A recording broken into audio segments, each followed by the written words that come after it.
Hello friends, welcome to my YouTube channel. আজি আপোনালোকৰ সময়ত লৈ আহিছোঁ নাম্বাৰ এনালজিৰ কেইটামান কুৱেশ্যন। চ' কুৱেশ্যন কেইটা সলভ কৰিম, আশা কৰিছোঁ আপোনালোকৰ উপকাৰ হ'ব। তো কোনো ধৰণৰ স্কিপ নকৰাকৈ একফালৰ পৰা চাই থাকক, ঠিক আছে। তো 1 নম্বৰ কুৱেশ্যনটো আছে আপোনালোকৰ সন্মুখত কি 361H218 হ'লে 532H2 কিমান হ'ব? আপোনালোকৰ চাৰিটা অপশ্যন দি আছে তলত, চাৰিটা অপশ্যনৰ যিকোনো এটা শুদ্ধ উত্তৰ হ'ব, আপোনালোকে বাছি উলিয়াব লাগে, ঠিক আছে। তো আমি চাম কি কৰিছোঁ।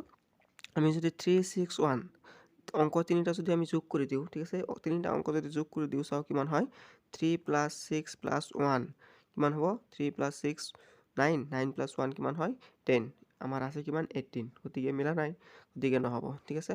তো বেলেগ বেলেগ বেলেগ লজিক ঘটাব লাগিব, ঠিক আছে। তে চাওক কি কৰিব লাগিব, আমি যদি গোটেইকেইটা অঙ্ক যদি কি কৰি দিওঁ পূৰণ কৰি দিওঁ, চাওঁ কিমান হয় 3 × 6 × 1 3 × 6 মানে কিমান 3 × 6 মানে কিমান হ'ব আপোনাৰ 18 18 × 1 মানে কিমান 18 তাৰ মানে আমাৰ 18 হৈ আছে, মিলি আছে। চাওঁ এতিয়া এইটো লজিকতে এইটো কৰিম, ঠিক আছে। 5 5 × 3 × কি 2, ঠিক আছে। 5 × 3 × 2 5 3 × 15 15 2 কিমান 30 ইয়াতে কি হ'ব 30 হ'ব লাগে। চাওঁ অপশ্যন আছে নে নাই, অপশ্যন নম্বৰ B2 আমাৰ কি আছে 30 আছে, তাৰ মানে কি অপশ্যন নম্বৰ B2 শুদ্ধ হ'ব। কুৱেশ্যন মাৰ্কৰ ঠাইত কি হ'ব 30 হ'ব, ঠিক আছে। এইটোৱে হ'ব আমাৰ question number option number B2 হ'ব আমাৰ কি শুদ্ধ উত্তৰ, ঠিক আছে। আশা কৰিছোঁ কুৱেশ্যনটো বুজি পাইছে। চ' এতিয়া 2 নম্বৰ কুৱেশ্যনটোলৈ আগবাঢ়িছোঁ, ঠিক আছে। 2 নম্বৰ কুৱেশ্যনটো চাব পাৰে আপোনালোকে কি আছে 24H2 হ'লে 56H2 কিমান হ'ব, ঠিক আছে। এতিয়া যদি আমি চাওঁ 2 আৰু 4 যদি যোগ কৰি দিওঁ কিমান হ'ব, চাওঁ 2 আৰু 4 যোগ কৰিলে হ'ব 6 6ক যদি 2ৰে ডিভাইড কৰি কিমান হ'ব 3 এইটো যদি আমি এইটোতে খটাও কি হ'ব, চাওঁ 5 + 6 কৰিলে কিমান হ'ব 11 11ক যদি আকৌ 2ৰে ডিভাইড কৰি দিওঁ কিমান হ'ব 5.5 হৈ যাব। 5.5 অপশ্যনত নাই, গতিকে এইটো নহ'ব, ঠিক আছে, বেলেগ পদ্ধতিত কৰিব লাগিব, ঠিক আছে। এতিয়া চাওক যে 24ক যদি আমি 8ৰে ডিভাইড কৰি দিওঁ, ঠিক আছে, কাৰণ কি 24ৰ এটা উৎপাদক কি হয় 3 হয়, ঠিক আছে। 24ৰ এটা উৎপাদক 3 হয়, ঠিক আছে।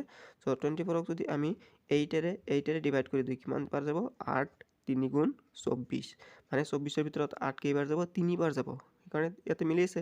চ' 56কো আমি কি কৰিম 8ৰে ডিভাইড কৰি দিম, ঠিক আছে।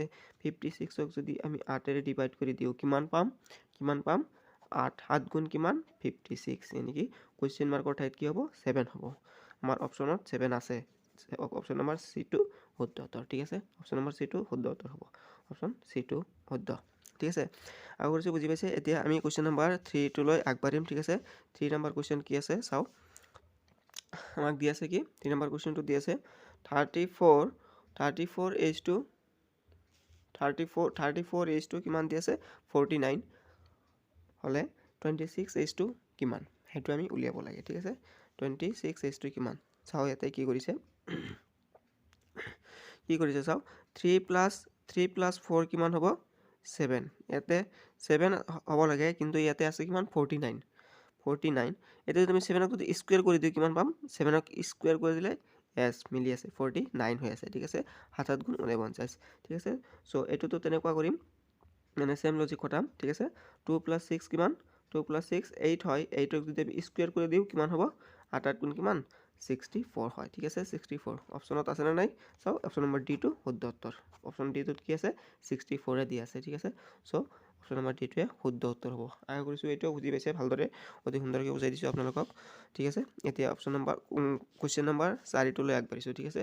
কুৱেশ্যন 4টোলৈ আগবাঢ়িছোঁ। 4 নম্বৰ কুৱেশ্যনটো দি আছে আপোনালোকৰ কি 734H2 7 হ'লে 369H2 কিমান হ'ব, এইটো আমি উলিয়াব লাগে, ঠিক আছে।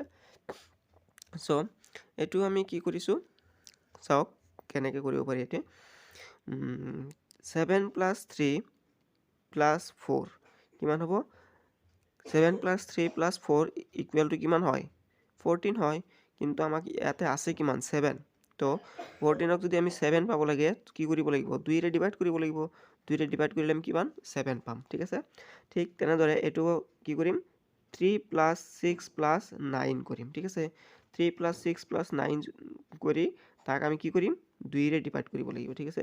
3 + 6 + 3 + 6 কিমান 9 9 + 9 9 + 9 কিমান 9 + 9 18 18ক কি কৰিব লাগিব 2ৰে ডিভাইড কৰিব লাগিব 18ক যদি আমি 2ৰে ডিভাইড কৰি দিওঁ কি হ'ব 9 হ'ব অপচনত আমাৰ 9 আছে নে নাই অপচন নম্বৰ C2 শুদ্ধ উত্তৰ হ'ব অপচন C কি আছে 9 বুলি দিয়া আছে ঠিক আছে so option number C2 correct answer হ'ব ঠিক আছে এতিয়া আমি নেক্সট কোৱেশ্চনটো লাগ কৰিম আৰু নেক্সট কোৱেশ্চনটো লাগ কৰিম আৰু আমাৰ একেবাৰে শেষৰ কোৱেশ্চনটো লৈ আগবাঢ়িম ঠিক আছে এইটো আমাৰ লাষ্ট কোৱেশ্চন আশা কৰিছো এইটো ওপৰৰ কেইটাৰ দৰে এইটো বুজি পাব ঠিক আছে তো চাই থাকক কোনো ধৰণৰ স্কিপ নকৰাকৈ ঠিক আছে তো কি আছে চাওক 526 9 হ'লে 716 কিমান হ'ব এইটো উলিয়াব লাগে 526 এগেইনষ্টত 9 কেনেকৈ আহিল এইটো আমি উলিয়াব লাগে চাওক 5 প্লাছ 2 প্লাছ 6 যদি কৰে কিমান হয় 5 2 7 7 6 13 13 কিন্তু আমাৰ আছে 9 গতিকে মিলা নাই 13 পৰা যদি আমি 4 বিয়োগ কৰোঁ তেতিয়াহে কি আহে 9 আহে ঠিক আছে এইটো তেনেকৈ কৰি চাওঁ কি হয় 7 প্লাছ 1 প্লাছ 6 মানে কিমান 8 8 6 কিমান 14 পৰা আমি কি 4 বিয়োগ কৰিব লাগিব ইয়াতেও 4 বিয়োগ কৰিছিলোঁ কাৰণ ইয়াতেও 4 বিয়োগ কৰিম সমান কিমান হ'ব 10 হ'ব 10 আমাৰ অপচনত 10 নাই গতিকে এইটো নিয়ম নহ'ব ঠিক আছে সো আমি কি কৰিম চাওক 526 ঠিক আছে 526ৰ আমি প্ৰথম অংকটো আৰু শেষৰ অংকটো যদি যোগ কৰি দিওঁ ঠিক আছে প্ৰথম আৰু শেষৰ অংকটো যদি যোগ কৰি দিওঁ সমান কিমান হ'ব 5 প্লাছ 6 ঠিক আছে আৰু মাজৰ অংকটো যদি বিয়োগ কৰি দিওঁ মাজৰ অংক কি আছে 2 আছে 2টো আমি বিয়োগ কৰি দিলে আমি কিমান পাওঁ আমি 9 পাই যাম 5 প্লাছ 6 মানে 11 11 মাইনাছ 2 কিমান হ'ব 9 পাই যাম ঠিক আছে ঠিক তেনেদৰে আমাৰ ইয়াতে 9 আছে গতিকে মিলি আছে ঠিক তেনেদৰে এইটো আমি চাম মিলে নে নাই 716 ঠিক আছে 716 প্ৰথম পদ আৰু প্ৰথম অংক আৰু শেষৰ অংকটো আমি যোগ কৰিম ঠিক আছে 7 প্লাছ 6 আৰু মাজৰ অংকটো বিয়োগ কৰিম -1 7 প্লাছ 6 কিমান হয় 13 13ৰ পৰা 1 বিয়োগ কৰিলে কিমান 12 হয় 12 আমাৰ অপচন কোনটোত আছে অপচন ডিত আছে কিমান 12 অপচন ডিত আছে 12 সো এইটোৱে হ'ব কি কোৱেশ্চন নম্বৰ 5 টোৰ শুদ্ধ উত্তৰ ঠিক আছে সো আশা কৰিছোঁ বুজি পাইছে গোটেইকেইটা কোৱেশ্চনে সো আপোনালোকৰ কম্পিটিটিভ এক্সামত উপকাৰ হ'ব নাম্বাৰ এনালাইচিছৰ পৰা কোৱেশ্চন 2-3টাকৈ আহে সো আশা কৰিছোঁ ভিডিঅ'টো আপোনালোকৰ উপকাৰ হ'ব ভিডিঅ'টো ভাল লাগিলে লাইক কৰিব শ্বেয়াৰ কৰিব আৰু কমেণ্ট কৰিবলৈ নাপাহৰিব থেংক ইউ